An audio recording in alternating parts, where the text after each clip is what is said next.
A obra de arte é uma obra em si inútil em relação ao sentido preciso de utilidade.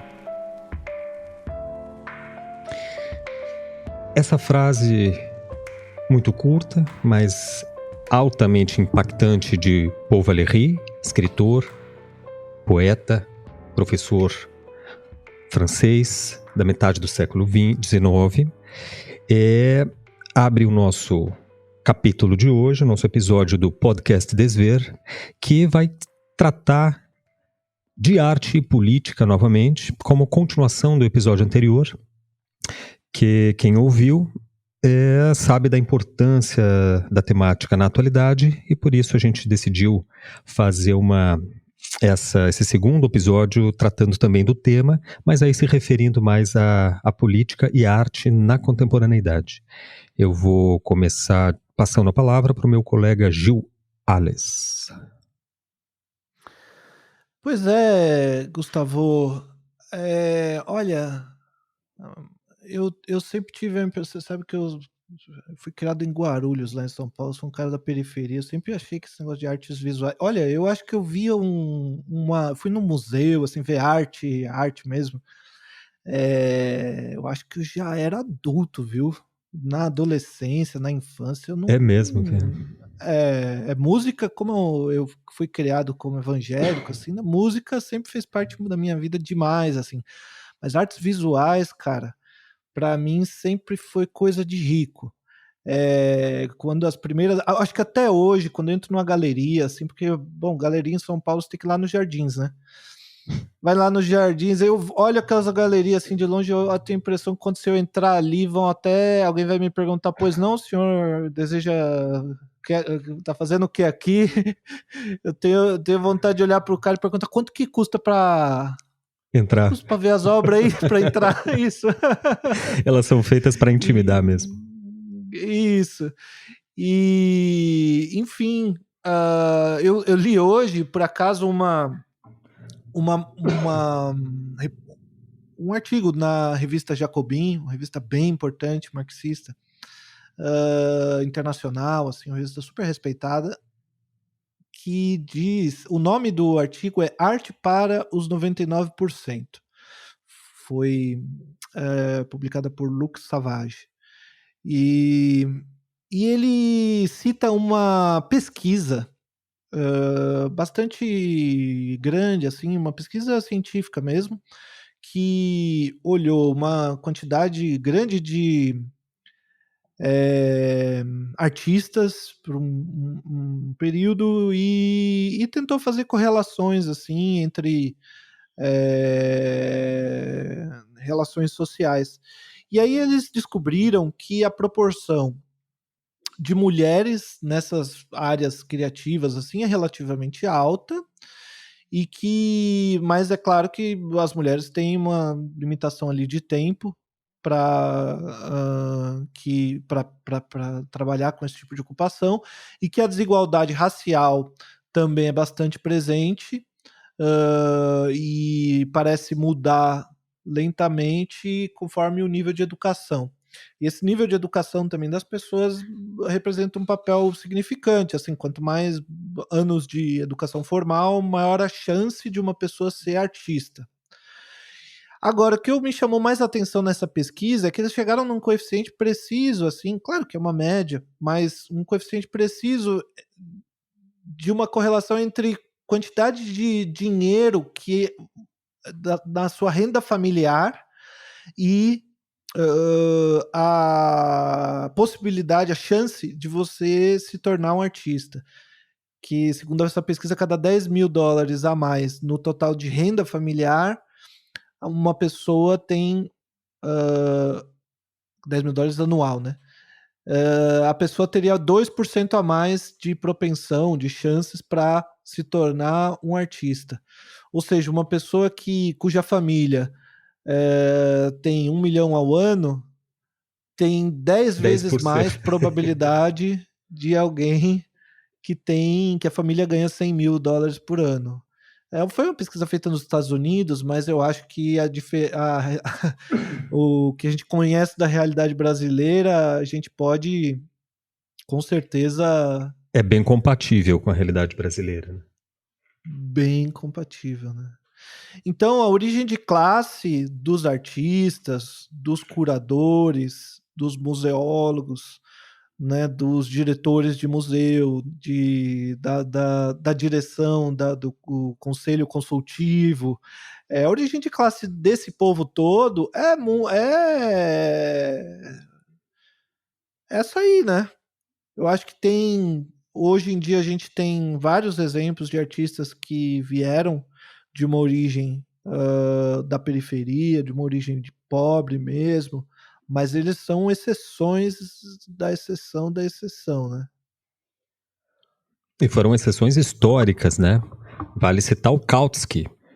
Acho que é um dos, olha, de cabeça, assim, que eu saiba, é o único intelectual, de fato, digamos assim, proletário, né? Que emerge das classes proletárias e se torna um intelectual histórico importante dentro do próprio movimento revolucionário, né? Isso falando do século passado, né? Sim. Agora, uma coisa que a gente pensa daí é que essa origem de classe, se assim, o, se os artistas têm essa origem de classe, isso afeta, obviamente, a forma e o conteúdo das obras, né?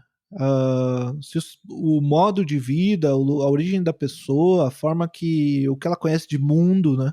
Se ela viajou, se ela não viajou, se ela foi no Louvre, viu tudo com os olhos dela, né? Ou se ela veio de uma realidade completamente diferente, isso realmente afeta o modo como aquele trabalho é feito, né? Então, a gente tem uma impressão assim que alguns trabalhos não falam nada sobre política, mas e a gente tem essa noção de que tem algumas obras de arte que são políticas, né? E outras não. O que você acha? Supondo que existam obras que não falem de política, vamos ser generosos aqui, e que existam obras que não sejam políticas, o enquadre em que a obra está é essencialmente política. Vamos supor que uma obra não trate de política, mas ela está numa galeria que é, por exemplo, nos Jardins, em São Paulo, não vou citar nenhuma em especial, mas está numa galeria dos Jardins. Os Jardins em São Paulo, para quem não está a par, é onde mora, por exemplo, o João Dória. Né? É um dos metros quadrados mais caros de São Paulo, que é uma das cidades mais caras do mundo. Então, só o fato dessa obra estar dentro de uma galeria, e o Gilberto aqui é a prova viva, né, de que ela é excludente, porque ele morava em São Paulo, passava pela galeria e não entrava, é porque a obra tem uma dimensão política, né, querendo ou não. E quanto menos ela fala de política, se estiver dentro desse enquadre, que replica uma condição estrutural de desigualdade social, para mim, a minha leitura é que ela é ideológica.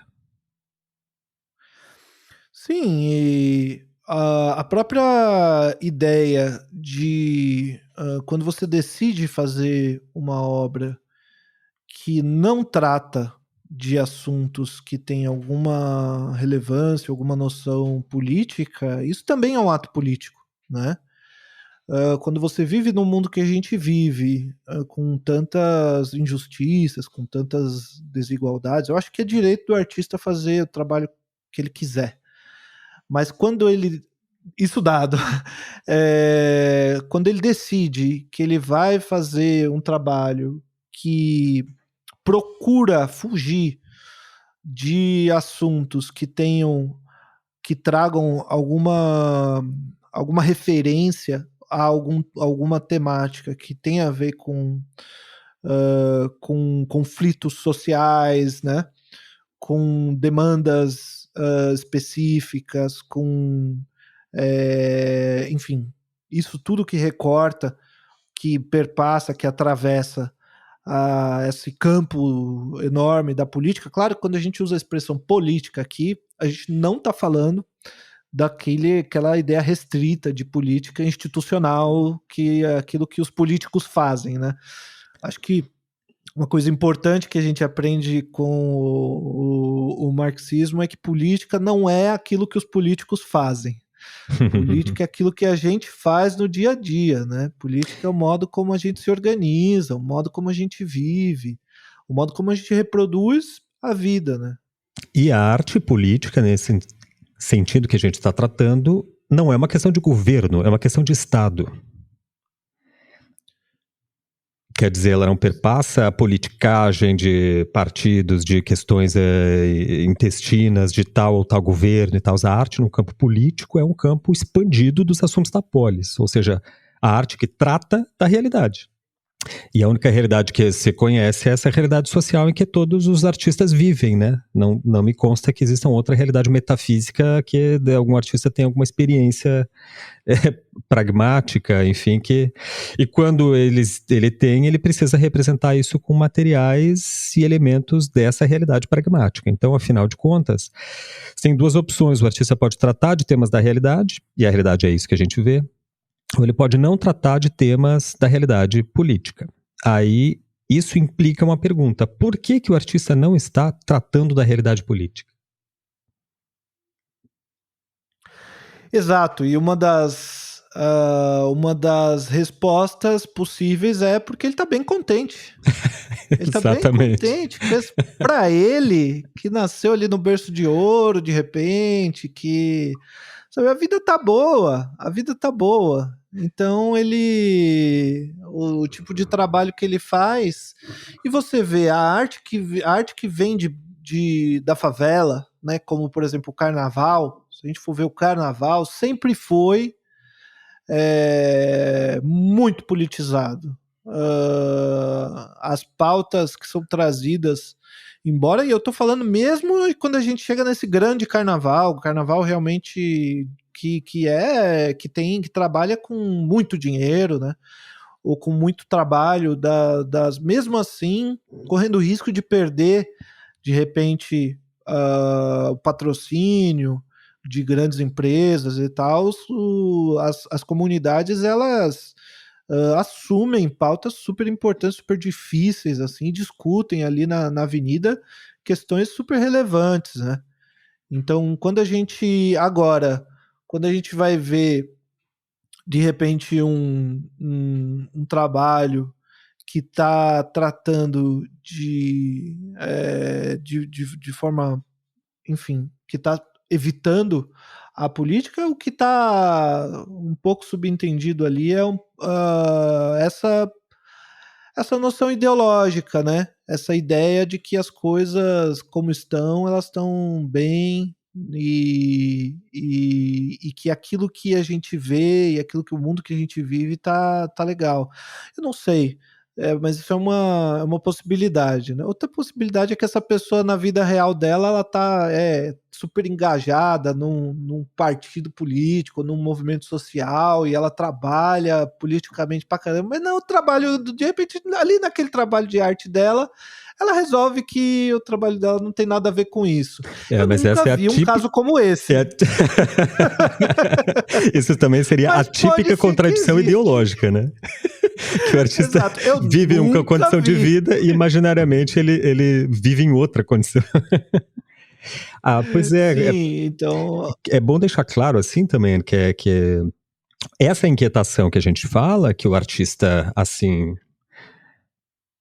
seria interessante que ele tivesse, né? É o que você quer ver nos museus e nas galerias, não precisa ser uma inquietação exatamente com a realidade social, digamos assim, estrito sensu. Mas ele tem que seja uma inquietação contra um incômodo existencial que seja. Né, um conflito. É dessas inquietudes, sim, seja sim. com questões, assim, digamos, de Estado, ou mesmo até com questões de governo, mas uma inquietude, ou com questões existenciais, vamos citar assim, Van Gogh. Van Gogh é um artista absolutamente exemplar em todos os aspectos. Não me lembro que tenha assim, uma crítica política ao Estado, à desigualdade social, mas o incômodo, que é esse incômodo artístico, né, contra a ontológico, digamos assim. Isso é o que consubstancia a arte já em si mesma como um fenômeno político. É uma expressão Pois de é, se a inquietude, gente né? for. Porque a gente. Eu acho que tem. A gente tem um pensamento bastante influenciado pelos surrealistas. Digo, eu tenho um pensamento bastante influenciado pelos surrealistas que juntam, como a gente já falou em outro programa, um pouco de marxismo, um pouco de psicanálise. E a gente tem ali no Marx, na contribuição para a crítica da economia política, a gente tem aquela frase super famosa que ele diz que não é a consciência dos homens que determina o seu ser, mas ao contrário, é o seu ser social que determina a sua consciência, né? E na ideologia alemã, ele traz um outro pensamento que eu acho que é relevante aqui, que é assim, os homens devem estar em condições de poder viver a fim de fazer história. Mas para viver é necessário, antes de mais nada, beber, comer, ter um teto onde abrigar-se, vestir-se, etc.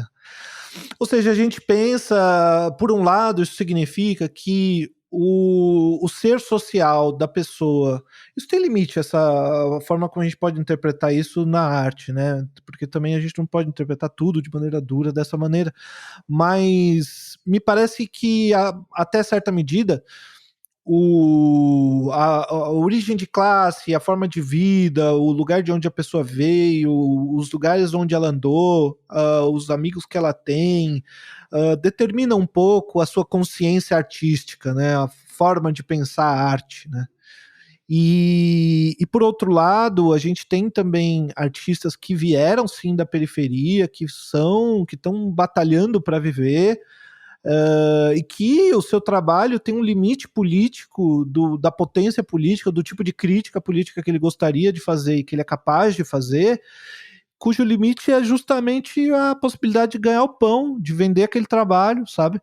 De conseguir um contrato, de conseguir entrar num edital, e ele sabe que se ele levar a crítica dele até certo ponto ele consegue ainda. Dali para frente ele já não ganha mais edital nenhum, já não Uhum. participa mais de nenhum prêmio, já não vende em nenhum lugar e vai passar fome.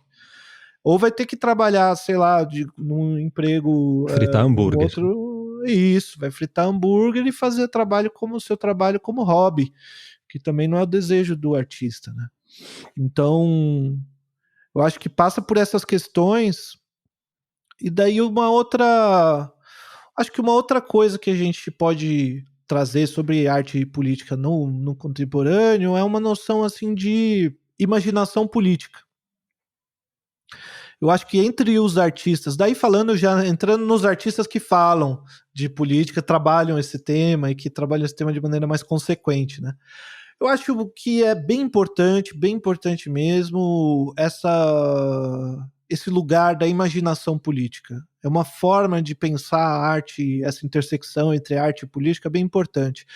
Que se trata assim, claro, não é assim, vamos juntar aqui, vamos tomar uma cerveja aqui no bar, vamos imaginar como é que o mundo vai ser daqui para frente, e aí a gente decide aqui na nossa imaginação e tudo vai ser legal, tudo vai ser perfeito e acabou, né? Não é bem isso. Mas, puxa, parece que é mais difícil imaginar o fim do mundo do que imaginar o fim do capitalismo, né? E essa imaginação me parece muito importante, não para aquilo ficar na nossa cabeça como utopia, embora utopia seja bem importante para a gente avançar, mas porque a gente tem que imaginar aquilo que é possível também. E a gente tem que imaginar rupturas com aquilo que é hegemônico, e essa imaginação eu acho que ajuda a gente a justamente colocar em prática, tirar da imaginação e transformar em projeto. Porque se a gente for ver o mundo que a gente vive hoje, assim, uma, né, democracia liberal, né, república democrática de direito, enfim. De direita. Mas essa forma de organizar os três poderes independentes e entre si, enfim, essa forma de organizar o mundo a forma de trabalho, tudo isso, em um certo período da história, era utópico, absurdo, impossível. E se você for ver, nessa época tinha gente discutindo e imaginando um outro mundo, que é o mundo que a gente vive hoje, mais ou menos. Então tinha intelectuais discutindo, propondo, né, tentando literalmente imaginar como que seria esse mundo, e junto com eles os artistas, pintando, compondo, representações dessas ideias, de certa forma. Então, e a partir disso, acho que vai se formando uma forma coletiva de trabalhar para que isso que a gente imaginou, que nos parece muito mais legal do que a nossa vida hoje, possa se tornar realidade, né? Então me inspira muito, por exemplo, a uma escritora chamada de ficção especulativa, ficção científica, a gente chama de ficção científica de modo mais geral, que chama-se Ursula Le Guin. Ela escreveu um livro chamado A Mão Esquerda da Escuridão, The Left Hand of Darkness. E nesse livro ela imagina assim um planeta, uma situação que tem um planeta e uma lua, e esse planeta é um planeta assim completamente capitalista, e ali tem um sindicato, começa a criar uma confusão, e eles decidem mandar todo mundo desse sindicato aí para a Lua. É uma lua que dá para viver mais ou menos de maneira bastante precária, mas eles topam. E aí eles vão para lá e eles formam um planeta, nessa lua eles formam uma forma de viver completamente anarquista. E aí ela vai contando das dificuldades que os caras têm para trabalhar, para viver no dia a dia, para lidar com um crime, como é que faz se não tem lei. Então, e ela faz esse exercício de imaginação de como é que seria a vida num planeta inteiramente anarquista. Eu acho fantástico isso, acho fantástico, entendeu? E eu acho que a gente falta isso pra caramba hoje em dia, a gente conseguir imaginar outros mundos, sabe? Muito interessante esse livro, né? Porque ela é mais fantástico ainda ela ter que situar na Lua uma sociedade anarquista. É mais fácil construir na Lua um outro mundo possível do que transformar esse mundo através da superação do capitalismo, né? Me lembrou o livro do China Melville, que é A Cidade e a Cidade, onde ele... Esse é um autor interessante, né, importante também contemporâneo, onde ele representa lá, é uma história normal, acontece um crime, então parece à primeira vista um certo romance assim, policial, só que de repente existe algo estranho que se dá, assim, porque o lugar onde a pessoa é uma jovem que é morta, é assassinada, é um lugar assim contestado. Então o livro começa a revelar que o problema todo não é o fato da morte em si, mas o fato de onde que ela morreu, em qual território, porque ele vai desnudando uma realidade em que existem duas cidades concomitantes entre si. Só que essas realidades, essas duas cidades são justapostas. Exatamente convivem no mesmo tempo e lugar. Acontece que os habitantes de uma não veem os habitantes da outra. E o incrível é que ele consegue criar essa realidade assim, fantasiosa, né, fantástica, só que representa, através desse absurdo de você estar literalmente convivendo lado a lado com outros seres, né, com milhares de outros seres e sem enxergá-los. E eles sem enxergar você, porque as crianças são desde a infância educadas e treinadas a não enxergarem esses tais habitantes que daí seriam de outra cidade. Esses de outra cidade são educados a não enxergarem os habitantes dessa primeira cidade. E assim por diante. Incrível como a realidade vai tecendo, a ficção, perdão, vai tecendo uma realidade mais verossímil do que a nossa realidade societal, pragmática. Agora, no contemporâneo, acredito que dos anos 80 para cá, foi se tornando cada vez mais forte na arte um tipo de representação de questões ligadas a identidades, né? Isso é algo que vem pelo menos dos anos 60, né? Eu acho que dos anos 60, 70 para cá ainda dá para falar que a gente está falando de arte contemporânea, né? Sim. Já dá para falar.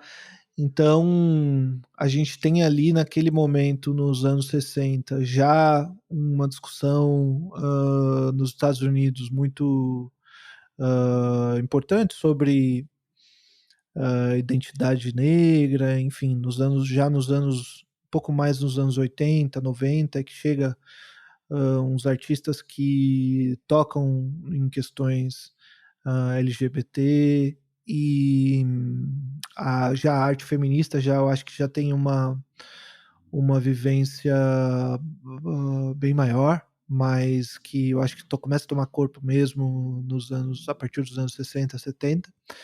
Mas eu acho que dos anos 80 para cá, e com certeza nos últimos 20 anos, assim, tomou uma força, eu acho que até preponderante quando a gente fala dessa relação entre arte e questões sociais, questões políticas, né? Não, com certeza. E essas questões identitárias, eu considero pelo menos que elas estão no centro do debate hoje político.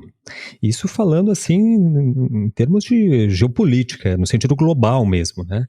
Eu acho que no Brasil quem tem hoje uma reflexão muito lúcida sobre isso, muito precisa, é aquele professor, o João César de Castro Rocha, né?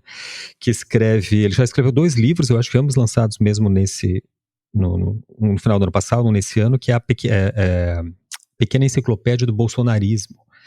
Tem alguns vídeos dele na Carta Capital, no canal do YouTube da Carta Capital, que eu aconselho muito, um em especial chamado Guerra Cultural e Bolsonarismo, onde ele fala disso, de como não o bolsonarismo em si mesmo, mas o bolsonarismo como a representante de uma certa hegemonia fascista, ou proto-fascista, né, no mundo, e que é sustentada por uma guerra cultural.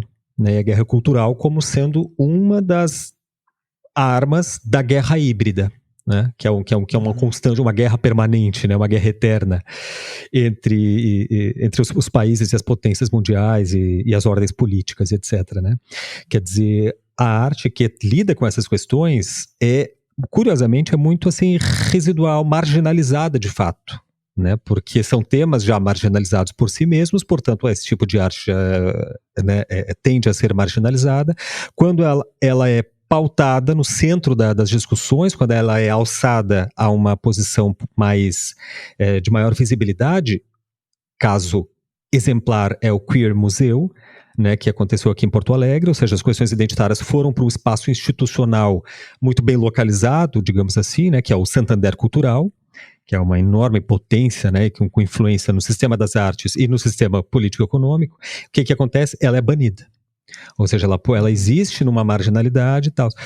Esse tipo de produção artística, de reflexão, né, não deveria estar na margem, né, deveria estar no centro do debate político hoje, especialmente nessa interface entre arte e política.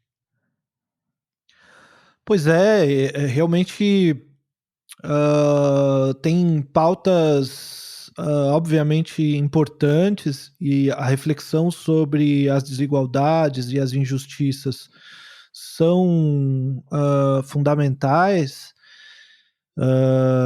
e, e eu acho que principalmente quando elas são capazes de trazer um pensamento que pensa na intersecção dessas questões, né?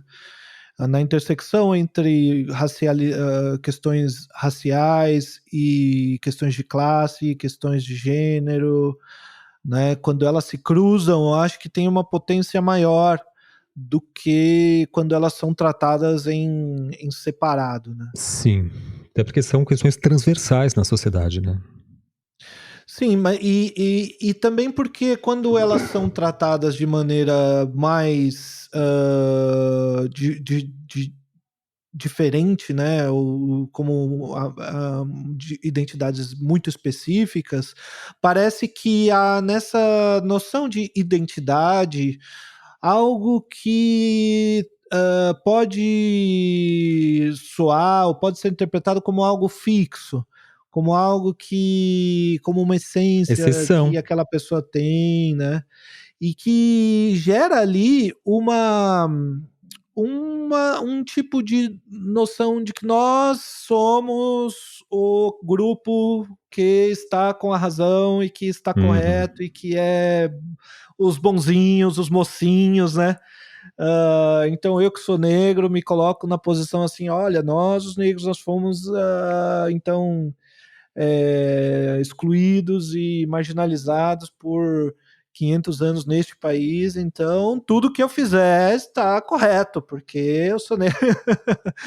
Eu acho que e o contrário, né? O que os brancos fazem não tem nenhum valor, porque eles é que então vira esse nós e eles e uma relação assim. Isso é um risco, né? Que a gente corre quando a gente trata desses elementos assim de maneira menos Descolada, né? Descolada. articulada, né? Menos articulada com o restante da realidade política que a gente vive, né? O Mark Fisher, um intelectual importante, ele traz essa noção de rivalidades artificiais. E, e pensando de maneira bastante pragmática, parece que os Estados Unidos viveram isso de maneira bem forte com Trump, e a gente agora com Bolsonaro, onde a gente às vezes tem. E é bem difícil de tratar disso, principalmente na arte, né? Bem difícil mesmo. Mas onde aqui parece que eu, como negro, sou rival não só dos brancos, mas também das feministas, também das pessoas LGBT, porque ou o contrário, né? Uma pessoa, uma pessoa branca de classe média que é um homem e que tem lá a sua família, que é cristão e que vive de maneira da maneira autorizada pela hegemonia, ele deveria ser o meu inimigo. Uhum. E aí esse cara, ele se vê de fato como vê todas essas bandeiras, todas essas pautas, como se estivessem tratando ele como inimigo, Uhum. né? E daí isso causa uma reação, que é essa reação de, bom, então quem é que De, está do outro de lado? mais exclusão, de um cenário de Demais exclusão. exclusão. Quando se tratar dessas questões isoladamente, inclusive, é a melhor forma de você esvaziar todos os discursos ao mesmo tempo. Porque daí é como se o negro também não fosse homem ou mulher, não tivesse nenhum tipo de identidade de gênero, não tivesse condição de classe, não tivesse nada. Então ele só pode lutar pela pauta, aquela pauta específica. Como se o homossexual, como se o bissexual, tal, esses isolamentos entre pautas, né? Sem um contexto de atravessamento entre todas elas, isola as outras, porque te coloca o outro numa condição de exceção, e você como ser uma regra. É que é muito difícil pensar de fato transdisciplinarmente. No máximo, nas pesquisas mais bem-sucedidas, elas pensam assim multidisciplinarmente. Mas transdisciplinarmente é muito difícil até para pensar mesmo, né? Todos esses movimentos e pautas e reivindicações dialeticamente atuando e atravessando uns aos outros. Sim. Acho que um desafio muito grande que a gente tem é de tratar essas questões de identidade realmente de maneira política. E a gente vê na arte, acho que tem casos bastante relevantes assim na arte feminista, por exemplo, da primeira onda, da segunda onda do feminismo, que tratavam de maneira bastante específica de pautas políticas que estavam se referindo a leis, que estavam se referindo, olha, nós precisamos de uma lei sobre, sei lá, feminicídio, Nós precisamos tratar salários das mulheres. As mulheres ganham um salário muito menor do que os homens. Isso é... E um risco que a gente corre hoje em todas essas... Não estou falando especificamente do feminismo agora, mas de todas essas articulações políticas que têm relação com identidade, de reduzir essas pautas a uma questão moral, né? A uma questão assim de pode e não pode. Então agora falar tal palavra não pode. E tal palavra pode. E se tratar o outro desta maneira não pode. E tratar o outro desta outra maneira pode. E aí você decora essas leis, isso aí que nem eu, uma pessoa que nem eu que cresceu como crente, evangélico e que se foi se distanciando dessa cultura, conhece muito bem, sabe muito bem o que isso gera. Isso gera uma neurose, assim, das pessoas. Isso não amadurece, né? Isso é uma coisa que até os próprios cristãos dizem. Isso no cristianismo a gente chama de legalismo. É uma noção que, assim, você fica reduzido a esse pode isso, não pode aquilo, pode isso, não pode aquilo, que não te liberta para pensar de outro jeito, para se conduzir na sociedade, para um pensamento ético maior, né? Aí é um risco que o politicamente correto corre o tempo todo, né? De se tornar um legalismo, de se tornar um patrulhamento mesmo. E é um risco alto, porque, em parte, essa reação, digamos, fascista, é uma reação a um mundo do politicamente correto, a uma projeção do politicamente correto, né? Contra essa projeção do politicamente correto. Por quê? Porque agora tinha-se, então, que se colocar em evidência outros tipos de sexualidade, outros tipos de classe, ou seja, coisas que não estavam representadas socialmente, que não tinham visibilidade social, e agora os brancos que estavam no poder e a classe elite que estava no poder tem que dividir esse espaço de poder também com outras.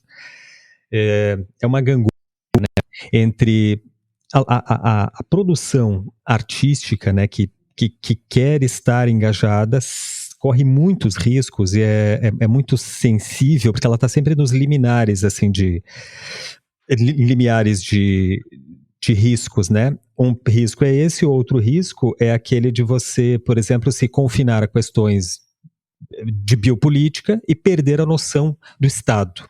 As grandes questões do Estado. Acho que o Michel Foucault já tinha atentado para isso, né, de que uma sociedade reduzida a esses problemas de identidade, etc., poderia ficar refém disso e perder essa ligação com uma questão maior da política em si, né? No nosso caso aqui, da arte maior em si, que sempre deve estar para além de questões muito pontuais, né? Porque as questões pontuais perecem e desaparecem no tempo. E a arte, ela precisa buscar uma certa universalidade que a faz permanente no tempo. Pois é, mas e eu acho que mesmo correndo todos esses riscos, tem artistas que trabalham com questões de identidade de maneira muito potente, muito interessante, né? Eu acho que a gente pode citar aqui como exemplo no feminismo, acho que um exemplo mais conhecido, a Guerrilla Girls. Você escreve gorila com 2 L's, né? Girls. E que soa como guerrilha no inglês, né? Um gorila, guerrilha. E que fazem um trabalho com lambe-lambe, né? Assim, com cartazes como que de propaganda e com perguntas, às vezes, com provocações sobre o sistema das artes e como que o sistema das artes funciona em relação às mulheres. Então elas publicam os seus trabalhos, tem perguntas como quantos artistas mulheres tem na sua coleção de arte? Ou por que uma mulher para entrar num museu precisa estar nua? Uhum. Né? A gente tem muita mulher no museu retratada e nua. Como artista, tem pouco, né? Uhum. Então, além de Guerrilla Girls, tem olhando para artistas que trabalham em torno de questões relacionadas a gênero e sexualidade. Tem a Aventura Profana, que é uma artista travesti, bastante interessante, que ela sim trabalha, que nem a gente estava falando de que como trazer essas pautas de maneira interseccional, né? Ela é uma artista travesti negra, ela se apresenta como cantora, pastora evangelista, cantora missionária, e ela se apropria da linguagem evangélica de uma maneira super interessante, com uma forma de levar o seu corpo travesti de maneira erótica, na música, na poesia, nas artes visuais, e enfim, eu acho que é um exemplo. Ela trabalha daí no conteúdo do trabalho dela, ela fala de questões raciais, ela fala de questões ambientais, ela fala bastante dessa questão da travestilidade como uma posição que contra-hegemônica, né, de gênero. Ela, enfim, trabalha todas essas questões de maneira bastante bem articulada, né? Acho que um outro exemplo interessante é o Maxwell Alexandre, que, assim, sendo um cara da periferia, com uma linguagem interessante de recorte de questões raciais. E a exposição que está acontecendo agora na Pinacoteca em São Paulo, Vexoá, que traz uma exposição grande com trabalhos de indígenas, né? Mostrando assim a obra que não é a respeito de indígenas, mas feito por indígenas, né? Para a gente ter acesso, acho bem importante para a gente ter acesso, ver, ouvir e pensar junto com esses artistas indígenas. Eu acho que é uma exposição assim um pouco histórica e bastante interessante. Eu tenho um amigo que está pesquisando essa, essa exposição já, justamente para conseguir documentar como o que está acontecendo, né? Pode crer. Tem uma dimensão importante também, que é para além da produção em si, e assim, para além de artistas específicos, de temáticas e abordagens específicas, que é a criação de contextos artísticos, né? Eles são importantes, a criação de contextos autônomos, artísticos, são importantes justamente para manter a independência desses artistas, desses sistemas de enquadramento institucionais. Isso é algo pelo qual eu sempre, inclusive, reivindiquei, militei. Em Curitiba, onde eu morei por muitos anos, eu participei lá, ajudei assim, na formação, né, do Cenáculo, que era um centro independente. Alugamos, isso, juntam-se amigos, artistas, né, alugam uma sala no centro, e é isso aí, vamos ali começar a produzir. Então ali conseguimos reunir uma certa variedade ampla, né, de artistas de diversas áreas.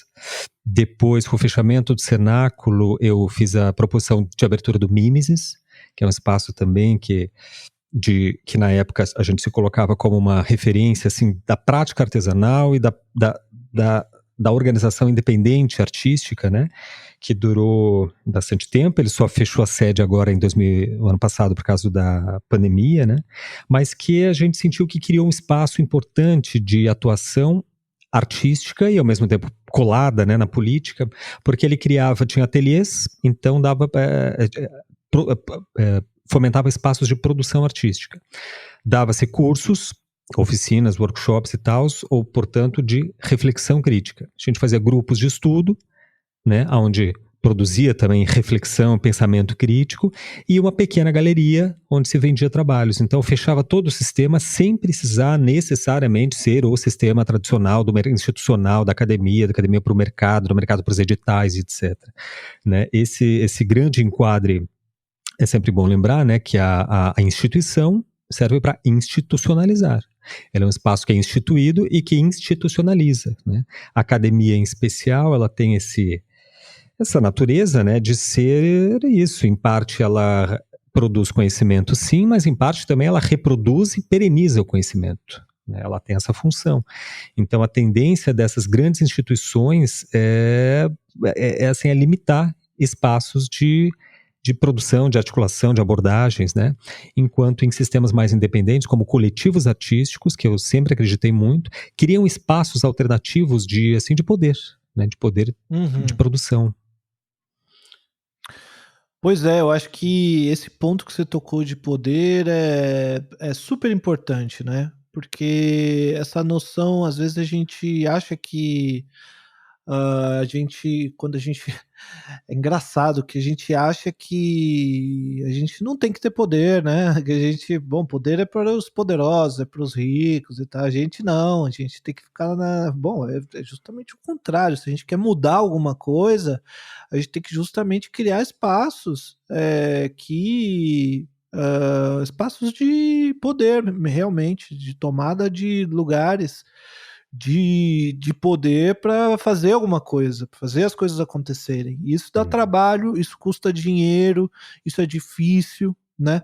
Mas eu acho que é assim que a gente constrói e consegue realmente promover transformação social. Um ponto de inflexão, acho que na minha vida, foi um momento que uns 15 anos atrás, eu entrei no teatro, fazer uma oficina de teatro, assim, sabe? E ali eu comecei a fazer amigos, sabe? E eu tinha a intenção, eu queria ser escritor, eu ainda quero ser escritor, e eu ouvi dizer que fazer teatro ajudava o escritor, assim, a pensar situações e tal. No final, não virei escritor e me tornei um ator profissional. Justamente porque ali eu fiz amigos, amigos que eu tenho até hoje, depois de ter saído já do teatro. E nesse circuito assim dos afetos, nessa maneira nessa convivência, né? É que a minha mentalidade política foi se transformando. E eu pude participar de eventos de formação, eu pude participar de cursos, eu pude participar de situações que foram me formando politicamente. Então, acho assim, para a transformação social que a gente quer que aconteça, eu acho que ela não vai acontecer com um tweet muito bem escrito, sabe? Com aquele post contundente que você faz no Facebook, que você escreve ali uma coisa que realmente resolveu o problema, disse com as palavras corretíssimas exatamente o que está acontecendo de errado na sociedade, falou tudo direitinho no Facebook. Eu acho que isso não vai mudar nada, na boa. E agora, esses grupos, esses coletivos que criam lugares de convivência, lugares de aceitação, né, lugares de acolhimento, e que promovem ideias que buscam transformações sociais, isso eu acho que tem uma potência muito grande. E o Uhum. trabalho na arte é muito. Eu acho que o único paralelo que a gente tem é na religião, né? Acho que as igrejas, principalmente na periferia, as igrejas são um lugar assim de acolhimento, de pessoas que não têm, onde o Estado não está presente, que não tem ali sabe, não tem um museu, não tem, sabe, galeria, galeria, imagina a galeria na periferia, eu não consigo imaginar, deve ter, mas eu não conheço. Mas sabe, casas de shows, não tem cinema, não tem nada lá. Mas tem igreja. E a igreja tem uma música que de repente o cara gosta, tem os amigos, a pessoa leva o bolo de aniversário no teu aniversário, canta parabéns pra você, você faz ali as. E, e quando, enfim, e aí essas igrejas elas têm uma posição política, Uma de agenda. repente. Tem, entendeu? Mesmo que seja de maneira, não digo assim como curral eleitoral necessariamente, mas tem de repente um pensamento que às vezes é geralmente é mais conservador, né? Nem sempre, mas geralmente é mais conservador. E assim, se um grupo político tem político tem a intenção de dialogar com essas pessoas, precisa promover encontros e promover espaços de convivência.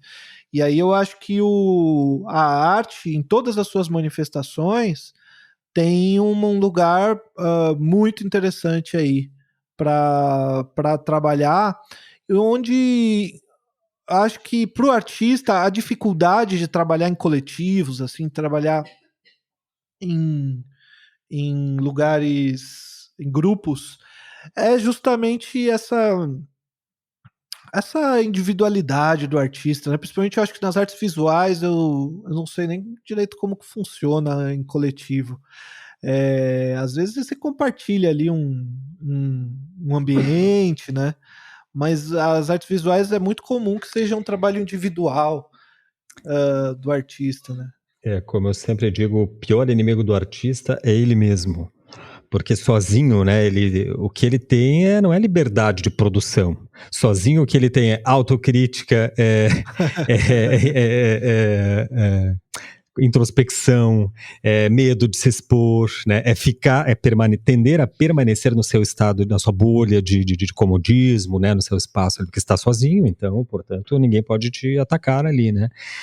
Eu sempre achei que, cada vez acho mais ainda, na verdade, que assim como essas religiões que você citou, né, que estão na periferia, isso é agenda política, isso é ocupação isso é projeto de poder, né? Por que elas vão até lá? Por que não faz aqui na cidade? Ninguém precisa de Deus, de religião, de apoio espiritual? Claro que tem, só que eles vão justamente nesses espaços onde, digamos, a concentração de pessoas que estão assim desesperadas por qualquer coisa é maior, né? Então eles ocupam esse espaço justamente onde o Estado não está, né?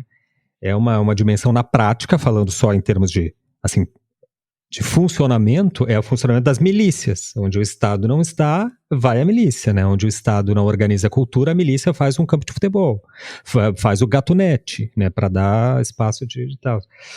A arte já fez isso, historicamente, tem exemplos Sim. históricos, e acho que pode fazer hoje como, por exemplo, isolamento seria a quarentena, né? O isolamento social seria a primeira, digamos assim, contra obstáculo. Não dá para se reunir porque, enfim, estamos em isolamento.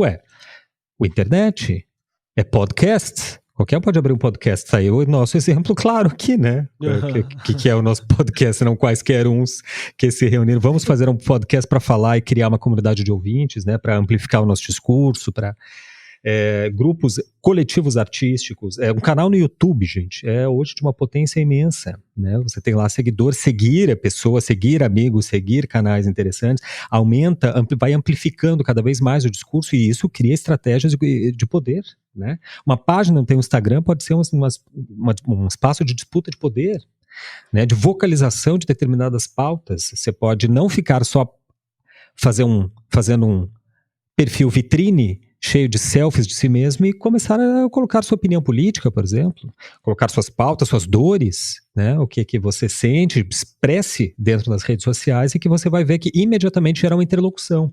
Essa interlocução vai constituindo contextos, né, de poder autônomo às instituições, porque as instituições, repito, elas enquadram o artista, enquadram, portanto, a produção artística. Como o Gil citou aí no começo já, duas frases daquele barbudo alemão, aquele filósofo, né, que é bom não ficar dizendo muito o nome ostensivamente. Vou citar uma terceira aí, que é: as forças materiais devem ser depostas por forças materiais, mas as forças intelectuais também se tornam forças materiais na medida em que se apossam da consciência dos homens.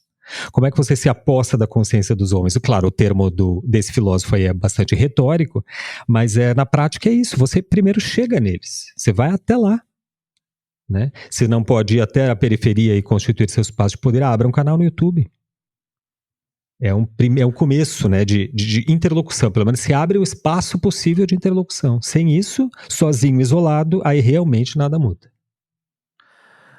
Gustavo, eu acho que, dependendo de quem estiver ouvindo a gente, uma pessoa poderia dizer que nós somos marxistas culturais. Você não acha, não? Você sabe que eu ouvi outro dia um podcast que convidou, infelizmente eu não me lembro o nome do podcast, mas convidou a professora Iná Camargo Costa. A gente já citou essa professora aqui em outros episódios. E ela falava exatamente isso. Ela falava assim: nós que somos marxistas culturais. Muito Porque bom. Assumindo para mudar o sinal. Assumindo, exatamente, né? Porque quando a direita começou a falar de marxismo cultural, era uma coisa que eles inventaram para dizer que tem um complô de toda a sociedade, o mundo inteiro é marxista e todo mundo é comunista, né? O Papa é comunista. Pô, o Papa talvez seja um pouquinho hoje em dia, mas Esse é o assim, exemplo mais pessoas que perfeito Mick Jagger, qualquer pessoa, é o mais perfeito de teoria mundo... da conspiração que eu conheço, é o Isso, marxismo começou cultural. assim, e é realmente essa ideia, essa teoria da conspiração que acha que todo mundo é marxista e que tem a sua origem lá no Orville, né, num livro da ditadura. Verdade. E que nesse livro escrito por pessoas do exército, realmente que defenderam o regime ditatorial brasileiro, militar, eles dizem que o grande erro deles foi que eles ganharam a guerra política, mas perderam a guerra cultural. Então, que isso precisava ser retomado. Então, a política cultural do governo Bolsonaro é pautado totalmente nessa ideia que vem do Orville,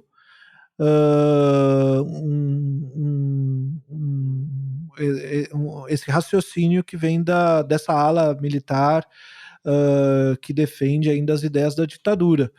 Então, mas daí a Iná Camargo Costa, de maneira muito inteligente, ela olha assim e fala: marxismo cultural, que interessante isso, né? O que é isso? São artistas que são marxistas e que querem influenciar a cultura. Tá, eu caibo exatamente nessa descrição. Se reconheceu imediatamente.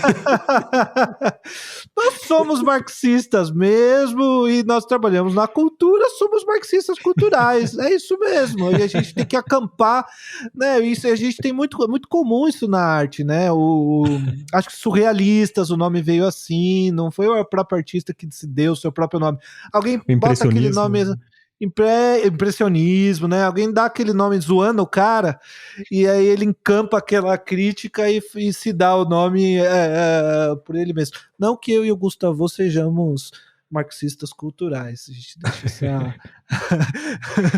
mas eu acho que uma questão que eu acho que passa por artistas que se envolvem mais com questões políticas, é se ele vai ou não vai pertencer a um coletivo realmente, não um coletivo de artistas, mas um coletivo político, né? Ou seja, um movimento social, seja um partido, né? E eu mesmo não faço parte, eu faço parte de um coletivo cristão chamado Abraço Negro, onde a gente trabalha questões raciais, e assim, esse é enfim, e acolhe os membros ali, trabalhamos de maneira é um grupo muito pequenininho, assim, mas que para mim é super importante, e na Igreja Episcopal Anglicana do Brasil, que é uma igreja que que é inclusiva, né, que é uma das poucas igrejas que a gente tem no Brasil bem estabelecidas, que incluem pessoas LGBT, que incluem mulheres entre todas as lugares hierárquicos da igreja de maneira plena, enfim. Mas eu não participo assim de nenhum partido, de nenhum outro movimento social, de maneira. Mas eu acho que isso é uma forma de trabalhar assim que eu conheço artistas que pertencem a partidos, isso modifica bastante o trabalho deles, né? Justamente porque tem ali uma forma de trabalhar que é respaldada por esse movimento no qual eles fazem parte, sabe? Que assim dá um lugar, eu acho, de fala que não é do eu individual, mas é um pouco de nós, sabe? Que meio que representa aquilo. Ou artistas que não, de repente não fazem parte assim organicamente de um partido, de um coletivo, de um movimento social, mas que trabalham junto, que apoiam, que acabam criando ali objetos, elementos simbólicos que são importantes para aquele movimento funcionar e seguir em frente, né? É porque é sempre sobre nós, né, Gil? Eu não sei se tinha terminado, desculpa. Não, tinha sim. Quer concluir? Não, é sempre sobre nós. Tinha sim. Eu curto muito essa. Tem uma expressão assim meio que não é sobre você. Essa expressão para mim deveria ser um lema total, assim. A arte, por mais assim recluso que pode ser o artista, por mais que ele próprio se identifique com aquele mito romântico do artista produzindo sozinho no seu ateliê, a sua obra lá do fundo do seu espírito, na expressão mais pura da sua subjetividade, sem máculas, sem ideologia, sem vinculações partidárias, políticas, etc. Por mais que o artista possa se identificar com isso, no fundo o que ele quer é fazer um trabalho, seja lá que trabalho for, mas que tem um único objetivo, pelo menos o primeiro: comunicar o outro. E o que menos interessa ao outro é você. O que interessa ao outro é o quê? É ele mesmo. É uma questão, portanto, que seja coletiva. Quando o artista entra nessa esfera que seja da mais pura do subjetivismo, do individualismo, enfim, e produz algo, ele só consegue produzir algo efetivamente de efeito quando esse algo se torna universal.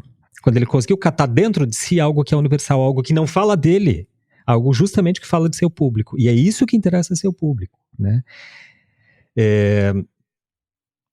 Antes de continuar, eu quero sugerir duas coisas para não esquecer, que ainda é sobre a guerra, o marxismo cultural. Eu acho que tem 2 vídeos excepcionais. Já citei o primeiro, né, do professor que tem esse vídeo, né, que eu mencionei há pouco, que é o professor João César de Castro, e queria também mencionar um vídeo do José Miguel Wisnik, especialmente aí sobre o Orville, que o Gil citou há pouco, né, esse livro escrito pela ditadura. Orville é o contrário de livro, né, livro é o contrário, que foi, de fato, no Brasil, um dos grandes responsáveis, assim, por teorias conspiratórias, em geral, e etc., que até hoje sustentam essa direita fascista, né, o fascistoide que a gente tem. Assistam o vídeo do José Miguel Wisnik, que chama Redefinir a Política pela Cultura. É uma live que o Wisnik foi convidado, né, a participar já no começo da pandemia ali, e ele faz uma análise absolutamente precisa, não só do Orville, mas do Orville dentro do nosso contexto político, né? O Wisnik é um marxista cultural, então. É um marxista cultural de primeira ordem, inclusive ele que denuncia o Orville e etc. Ele faz uma análise genial nesse vídeo aí que eu citei. Mas enfim, continue lá. Não, eu ia comentar que um outro aspecto é o artista como influencer, né? Assim que o trabalho dele realmente não tem não dá para, talvez não dê para ver muito bem, perceber, ou não tá muito claro que tá tratando de algo político ali, mas ele é famoso, ele é importante, ele é conhecido, e ele usa essa inserção social, essa capital simbólico, esse holofote, né? Exatamente, esse capital simbólico, para apoiar, de repente, uma pauta específica que está acontecendo no mundo e chamar atenção para coisas, denunciar situações, apontar, de repente participar de um abaixo-assinado que seja. É uma outra forma, né, de disputar consciências. Exatamente. Né? Eventualmente essas consciências se tornam projetos de ação, né? Projetos práticos, né? De transformação. Exato. Agora, o que eu acho mais difícil é realmente quando a gente precisa, ou como que os artistas conseguem, quando conseguem, participar realmente da política real, sabe? Da política com consequência, de forma um pouco mais pragmática. Acho que um exemplo para mim muito importante disso é a cena de teatro de grupo da cidade de São Paulo. Não sei se todo mundo conhece, mas o São Paulo tem uma história assim de grupos de teatro bastante relevante, né? E em um certo momento era a prefeitura, quem estava na prefeitura era a Marta Suplicy, então estava uma condição política favorável assim para políticas culturais, e os grupos de teatro se reuniram, e daí eles sentaram e discutiram entre si, pesquisaram leis internacionais, leis de outros países, e redigiram uma lei que foi e levaram essa lei lá para a Câmara dos Vereadores e falaram: a gente quer esse projeto de lei aqui. E fizeram essa articulação política para que aquela lei, é isso que se tornou a lei de fomento ao teatro para a cidade de São Paulo. Com editais, com dotação orçamentária própria, sabe? Conseguindo prever certas situações, poderiam, se sair um governo de esquerda aqui, a prefeitura de esquerda virar uma prefeitura de direita, o que vai acontecer? Eles podem tirar isso aqui, essa lei não vai servir nada. Não, vai ter dotação orçamentária própria, o executivo é obrigado a cumprir aquela lei.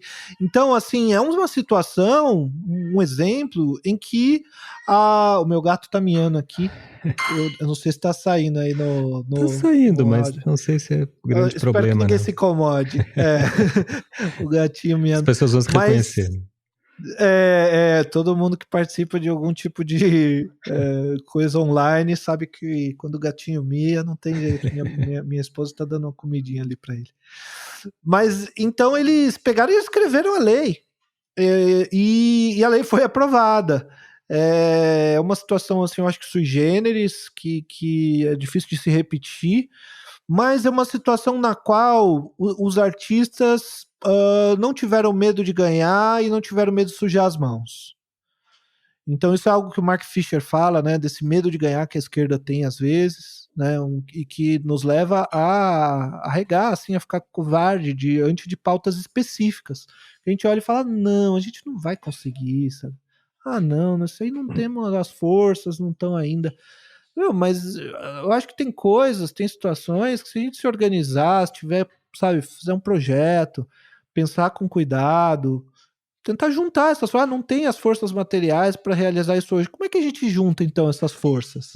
Como é que a gente consegue fazer essas forças acontecerem? Vamos fazer, sabe? Isso pode acontecer. Tem que se pronunciar, até porque os artistas de direita se pronunciam. Eles se apresentam, inclusive tem se apresentado cada vez mais, né? Tem circulado aí pela web nesses dias muitas matérias sobre isso, né? A arte de direita, que está se chamando, é uma estética bolsonarista, que é algo que ainda há de se dar, tem muito pano para manga, né? Tem que se estudar, acho que algo no futuro será conhecido. Talvez assim como foi conhecido a estética hitlerista, que também é conhecida, né, hoje teorizada, né. Enfim, no Brasil a gente tem círculos de artistas de direita, que se colocam como artistas de direita, né, em defesa do governo. Quer dizer, se eles se declaram sem vergonha nenhuma, como que os artistas de esquerda vão ter medo de apresentar suas pautas, de se dizer pertencentes a... Eu sou do PSOL, por exemplo. PSOL é um partido que se chama Partido Socialismo e Liberdade.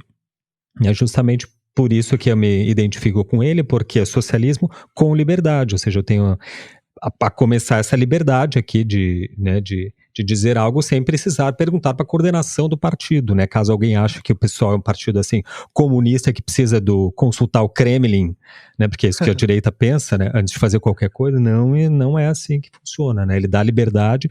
Existem correntes. Quando eu me filiei, tinha 27 correntes cadastradas que compunham o PSOL. O PSOL não é só um partido assim monolítico, né? Ele é disputado internamente por correntes de múltiplas variedades e matizes políticos, né? De pensamentos, etc.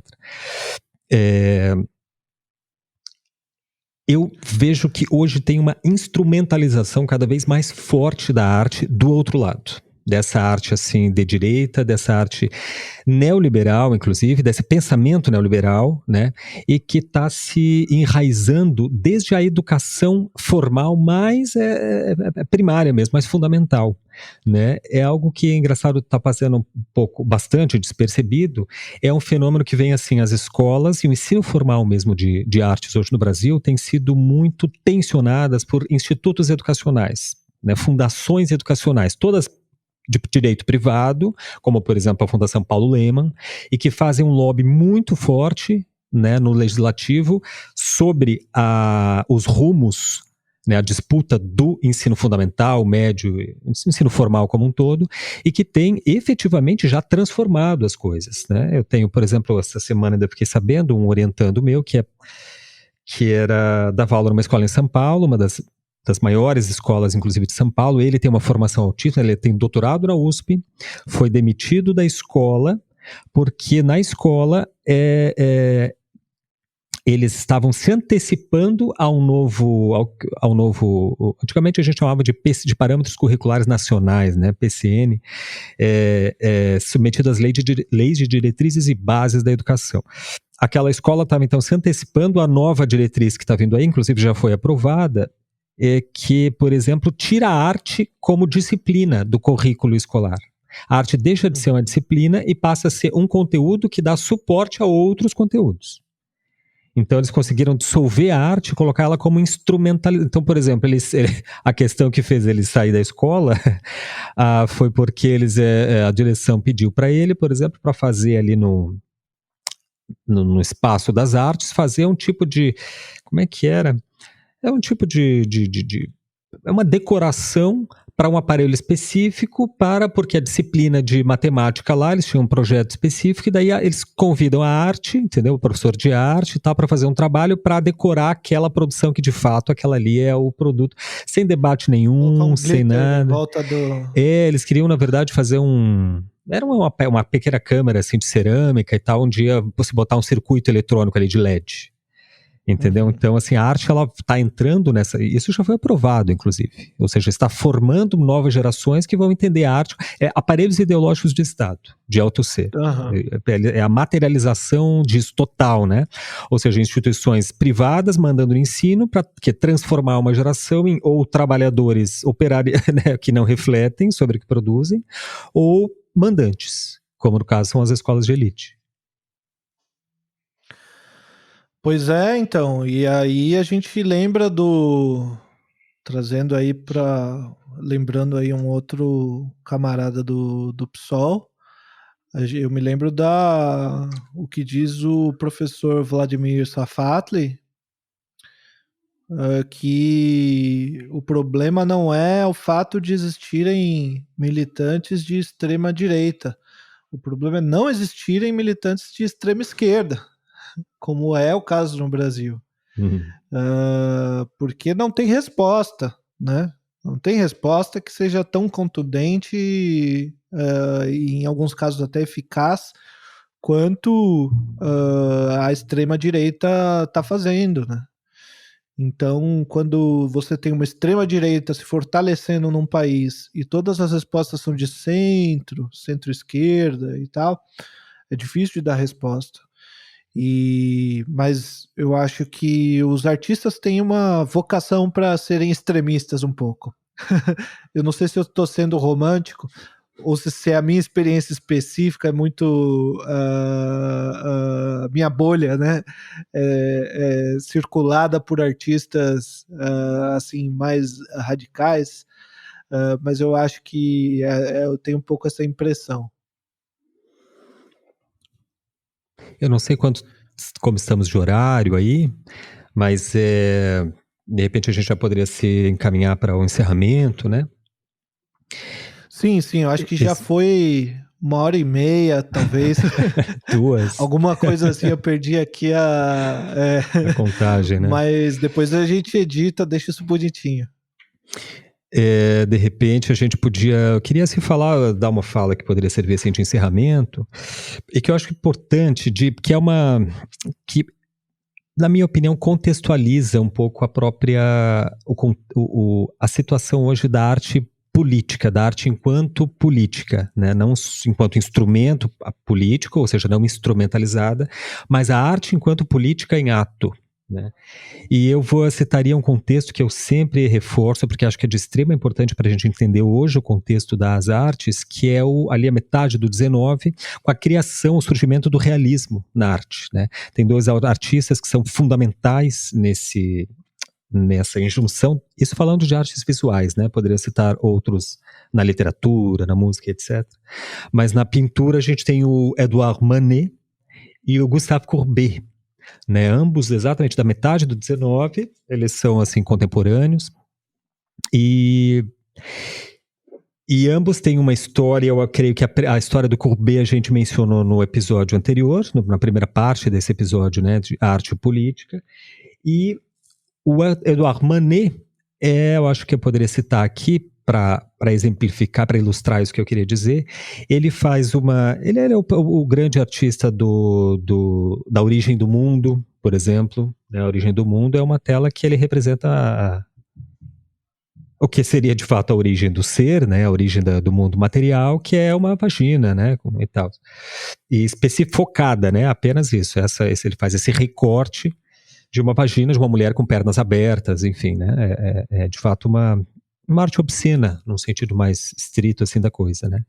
Isso em 1960, mais ou menos. 1860. Esse que é o nó da coisa, né? Ele é também o artista do Déjeuner sous l'herbe, que é aquele almoço na relva, onde, né, tem 2 homens vestidos, com uma mulher à esquerda completamente nua. Isso gera o Manet faz na verdade, uma operação estética muito específica, tá? Que é uma alteração da plástica, uma alteração formal, que é eliminar o degradê das pinturas. Ele vai progressivamente, em cada pintura, eliminando o escalonamento tonal dos seus trabalhos.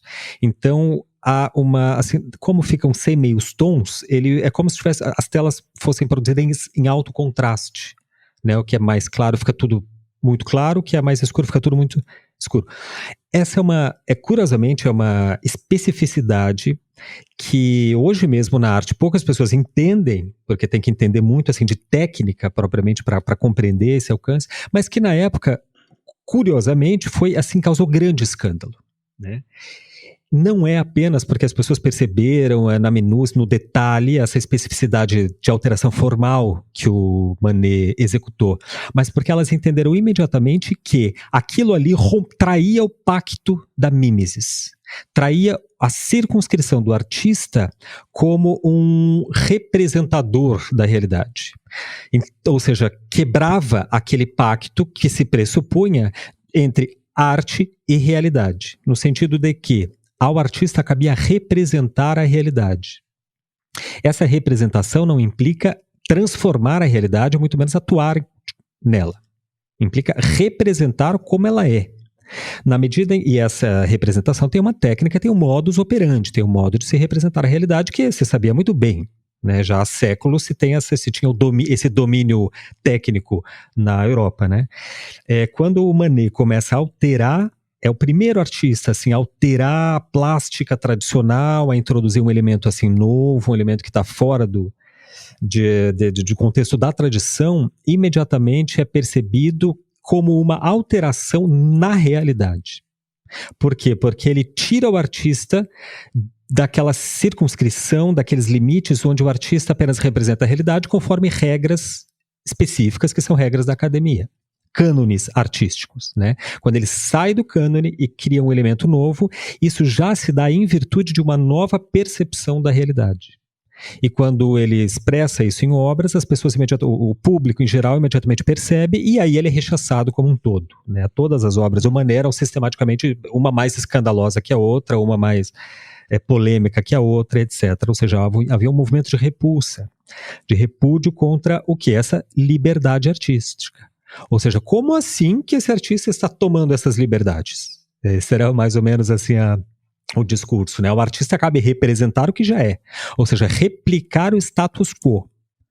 O artista hoje ainda tem esses dois caminhos, ou ele escolhe as suas referências, escolhe um partido para militar, um coletivo em que atuar, escolhe um ideário, né, uma ideologia, vamos dizer assim, pautas e abordagens políticas e tal, ou ele é escolhido, ou ele acaba sendo apenas um reprodutor do passado, né, o replicador de soluções plásticas, de soluções técnico-conceituais do passado, que ele herdou, que ele viu no seu contexto, né, que ele viu, né, nas suas referências, nas referências do enquadre institucional a que ele está submetido, e todo ser humano está submetido a um enquadre institucional ideológico, seja na escola, seja na família, seja no trabalho, seja na universidade, né, nas suas leituras, nos seus círculos de amizade, de afeto, no YouTube, nas redes, ou seja, são enquadramentos, né? Ou você escolhe elencar os seus, né, e a partir daí expressar uma visão da sociedade, ou você é enquadrado e acaba replicando o status quo da realidade. Acho que a ação do Manet é muito exemplar para ilustrar esse início do contexto da arte mais política, né, propriamente. Pois é, e eu acho que uma forma de lidar com essa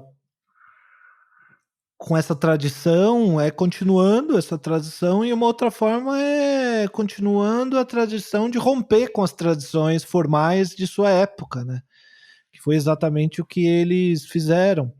E isso o tempo todo significa se contrapor ao que é hegemônico neste momento. E o que é hegemônico neste momento? Na forma da arte, geralmente está aliado ao que é hegemônico na política, né? Então, se contrapor, pensando de maneira formal, se contrapor na forma ao status quo, ao que é hegemônico, ao que está estabelecido, ao que é autorizado, ao que é normal, né? Ao que é tido como belo, como correto, se contrapor a isso é uma forma de fazer uma intervenção política que me parece bastante interessante, no sentido de se libertar, como diz o Eduardo Said, num trabalho chamado Representações de um Intelectual. O artista deve se libertar das instituições, na medida do possível, se libertar das instituições, se libertar do que a crítica diz, se libertar do que ele acha que o outro vai dizer, e procurar essa liberdade, né, essa experimentação, né, experimentação do novo, como forma da liberdade, a experimentação da sua liberdade, a experimentação da liberdade no coletivo, como um sujeito que está inserido dentro de um coletivo, a experimentação, no final das contas, do nada também, né? Experimentação do vazio, experimentação da angústia, essa experimentação de lugares que mexem com aquilo que tá muito bem assentado e bem acomodado. Muito bem. Legal encerramos assim o episódio do podcast Desver de hoje, concluindo aí esse tema, né, de arte e política, mas sempre deixando muitas e muitas portas abertas, né, que vão ser eventualmente tratadas em episódios futuros. Depois, eu não sei se o Gil que vai querer indicar alguma referência aí. Acho que já indicamos, né, ao longo do episódio. Eu já indiquei os vídeos ali que eu reforço a indicação. Acho que todo mundo deveria assistir. Eu só queria agradecer aí o retorno que tivemos essa semana, um retorno felizmente elogioso, Gil, sobre o podcast aqui do Dan Faleiro. e também do Rafael Matacarnaciali. Interessante esse sobrenome, não sei se é pseudônimo do Rafael, mas e outros aqui, enfim, agradecemos, né? Não deu para nominar todo mundo, mas esse retorno é sempre bom porque nos estimula a seguir no mesmo caminho. Então, se você acha que nosso programa está muito ruim, por favor, critique para a gente mudar o caminho, então. Mas não deixe de fazê-lo, tá? Seja através do nosso e-mail, que é podcastdesver@gmail.com, seja através aí dos comentários do YouTube ou na caixa de comentários na plataforma que você estiver assistindo. Muito obrigado, é isso aí. Isso aí, a gente pede que você também compartilhe com seus amigos, por favor. Os amigos que você achar que vão se interessar por essa história aqui que a gente está falando, provavelmente não são muitos, mas esses 2 ou 3 que você conhece aí que podem se interessar. Principalmente aqueles que vão discordar de nós. Exatamente, manda para eles lá para ver se a gente consegue gerar algum debate. Isso aí, valeu!